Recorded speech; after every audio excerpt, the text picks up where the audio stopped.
আজকে সভার মঞ্চে উপবিষ্ট আমন্ত্রিত অভ্যাগত অতিথিবৃন্দ,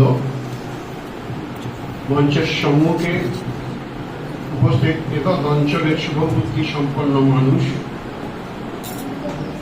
সর্বোপরি কথানাট্য সংস্থার কর্ণধার গণপতি নস্কর ও সেই সংস্থার অন্যান্য শ্রোতাগণ যারা এখানে উপস্থিত আছে, সবাইকে আমি জানাই আমার আন্তরিক শুভেচ্ছা, ভালোবাসা। আজকে আলোচনার বিষয় সমাজ গঠনে নাটকের প্রভাব।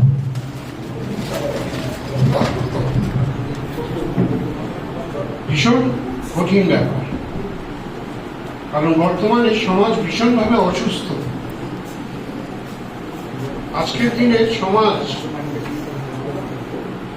প্রায় যান্ত্রিকতা পরিণত হয়েছে। মানুষের যুদ্ধমুখী মনোভাব, নৈতিক মূল্যবোধের ইমারতটা খসতে খসতে ভবিষ্যতের পথে। অবিশ্বাস আর সংশয় মানুষের নিত্য নৈমিত্তিক জীবনে চলার পথের হাতিয়ার হয়ে দাঁড়িয়েছে। সামাজিকতা, সামাজিক দায়বদ্ধতা, এগুলো এখন সব কথার কথা। মানুষের হৃদয় এখন পণ্য হয়ে গেছে। মানুষ মূল্যবোধ, দেশপ্রেম, মমতা, স্নেহ এগুলো মন থেকে মুছে ফেলেছে। আগামী দিনে যারা যে যুব সমাজ দেশের মূল্যবান সম্পদ, তারা আজ প্রকৃত আদর্শের অভাবে,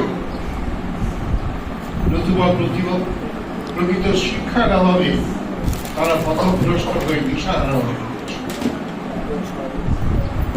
শিক্ষিত যোগ্য ছেলে মেয়েরা তারা চাকরি পাচ্ছেন, অথচ অযোগ্যরা তারা পিছনের দরজা দিয়ে, যাদের বাবা মায়ের প্রচুর টাকা আছে, তারা টাকা পয়সা দিয়ে চাকরি পেয়ে যাচ্ছে। গ্রামের মানুষ অনেক পরিশ্রম করে, অনেক স্বপ্ন দেখে ছেলে মেয়েগুলোকে মানুষ করছে। ছেলে যখন স্বাবলম্বী হচ্ছে, তখন সেই বাবা মাকে অবহেলা করে তাদের আর দেখছে। এর ফলে সামাজিকতা থাকবে কি করে? সামাজিকতা এখন পথভ্রষ্ট হয়ে পড়েছে। এই অবস্থায়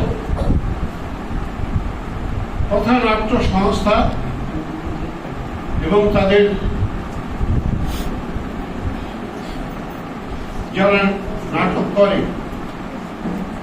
তাদের যে সমাজ গঠনের প্রতি যে আস্থা, একে আমি আন্তরিক সাধুবাদ জানিয়ে এবং আপনাদের সবাইকে আগামী দিনের দৈহিক মানসিক সুস্থতা কামনা করে আমি আমার